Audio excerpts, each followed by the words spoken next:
આજે હું મારા લાઈફનો એક બેસ્ટ એક્સપિરિયન્સ લેવા માટે પહોંચી ગઈ છું. તમે મારી આસપાસની ભીડ જોઈને અંદાજો લગાવી શકતા હો તો મને કહી દેજો કે હું ક્યાં આવી છું. જો તમે અંદાજો નથી લગાવી શકતા તો હું તમને હિન્ટ આપી દઉં કે અત્યારે જે આપણી ગુજરાતીઓનો અષાઢ મહિનો ચાલી રહ્યો છે, આજે અષાઢી બીજ છે અને હું અત્યારે જૂના અમદાવાદમાં ઊભી છું. તમારામાંથી ઘણા લોકો સમજી ગયા હશે કે હું ક્યાં આવી છું. તો એ વાત બરાબર છે. હું અત્યારે તમને રથયાત્રાનો એક્સપિરિયન્સ દેવડાવવા અને હું પોતે રથયાત્રાનો એક્સપિરિયન્સ લેવા માટે આવી ગઈ છું. અમદાવાદમાં અત્યારે 148મી રથયાત્રા જે છે એ પસાર થવા જઈ રહી છે. 147 વર્ષથી જે રથયાત્રાનો ચાલી રહી છે એ તો આપણે બધા જોતા આવ્યા છે, પરંતુ 148મી રથયાત્રામાં શું નવું છે, શું અલગ અલગ વસ્તુઓ છે અને ભગવાન જગન્નાથજીના દર્શન આપણે કરવા જઈ રહ્યા છે. તો ચલો મારી સાથે આપણે આ પણ એક્સપિરિયન્સ એક સાથે લઈ લઈએ.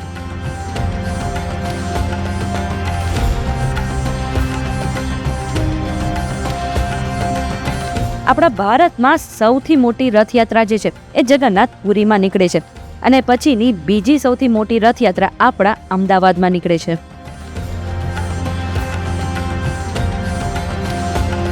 ભગવાન જગન્નાથ આજના દિવસે પોતે અમદાવાદના મંદિરમાંથી બહાર નીકળે છે અને 16 કિલોમીટરની યાત્રા કરીને મંદિરે પરત ફરે છે.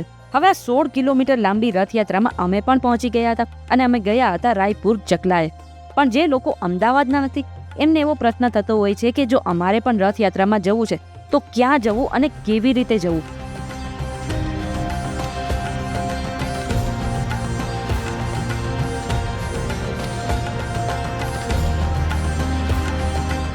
તો આ જે રથયાત્રા છે તેનો લગભગ દર વર્ષે જે રૂટ છે એ એક સરખો જ રહેતો હોય છે અને સવારે 7, 7:30 વાગ્યે નિજ મંદિરથી રથયાત્રા નીકળે છે અને રાત્રે 8 વાગ્યા સુધી તે મંદિરે પરત ફરી જાય છે.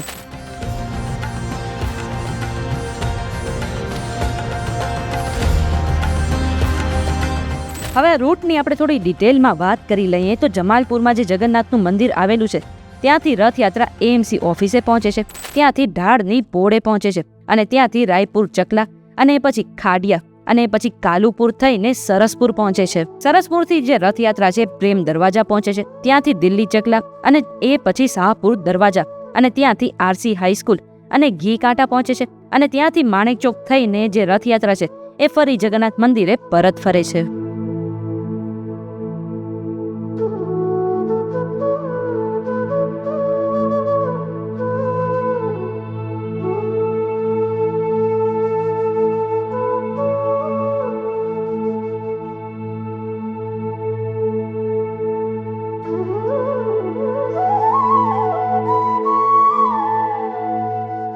રથયાત્રાના હું મારા એક્સપિરિયન્સ વિશે વાત કરી લઉં તો અહીંયા પહોંચી ત્યારે રથયાત્રામાં સૌથી પહેલા મને ગજરાજ જોવા મળ્યા હતા અને આ રથયાત્રામાં આશરે 18 જેટલા ગજરાજો હતા જે ધીરે ધીરે રાયપુર ચકલા પાસેથી તો આરામથી નીકળી ગયા, પરંતુ રથયાત્રા જેવી ખાડિયા વિસ્તારમાં પહોંચીને એ સાથે જ આ વખતે રથયાત્રામાં સામેલ 3 હાથીઓ બેકાબુ બન્યા હતા.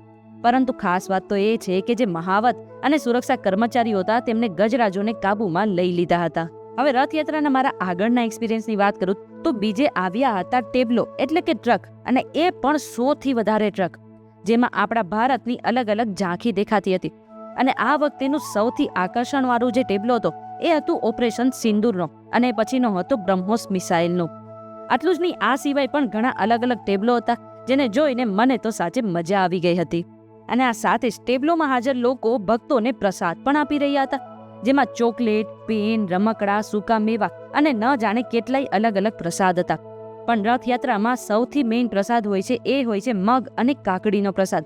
અને આ વખતે રથયાત્રામાં 30,000 કિલો મગ, 500 કિલો જાંબુ, 500 કિલો કેરી અને 400 કિલો કાકડીનો પ્રસાદ પણ વહેંચવામાં આવ્યો હતો. હું ત્યાં પહોંચી જ ગઈ હતી તો મેં વિચાર્યું કે મારી આસપાસ જેટલા પણ લોકો છે તેમની સાથે થોડી ઘણી વાત કરી લો અને રથયાત્રા વિશે તેમને થોડા સવાલ પણ પૂછી લો.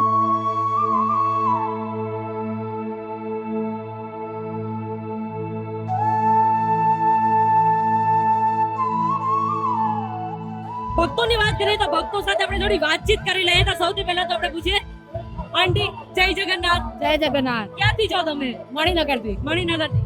કેટલામી રથયાત્રા છે? આ 148મી. જય જગન્નાથ. જય જગન્નાથ. ક્યાંથી છો તમે લોકો? ક્યાંથી? દ્વારકા. અમે નડિયાદથી. નડિયાદ. તમે? રાયપુર. રાજસ્થાન. રાજસ્થાન. રાજસ્થાન.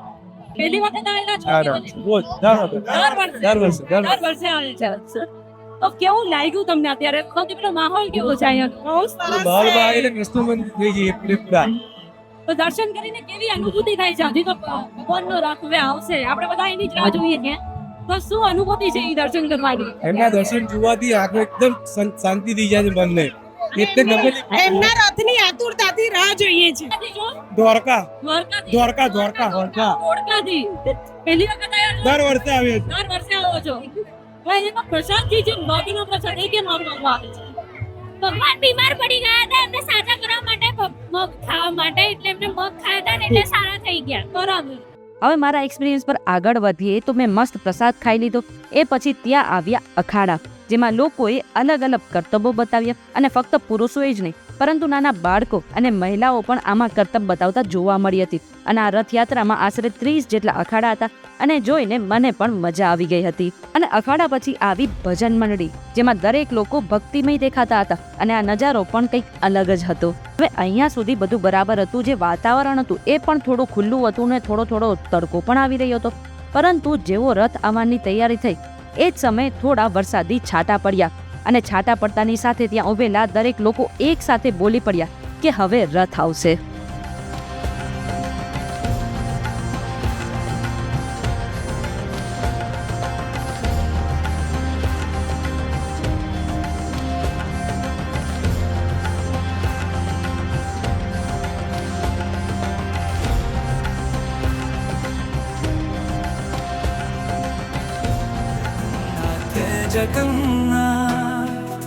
ભગવાન જગન્નાથ એમના ભાઈ અને બહેન સાથે લોકોને આશીર્વાદ આપવા માટે ત્યાં આવી પહોંચ્યા.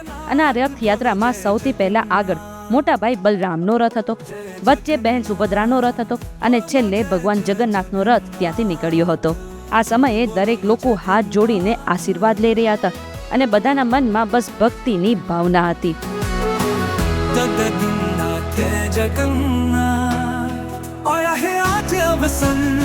देने दर्शन पधारे जगत के नाथ बोलो जय जगन्नाथ जय जगन्नाथ बोलो जय जय जगन्नाथ बोलो जगन्नाथ.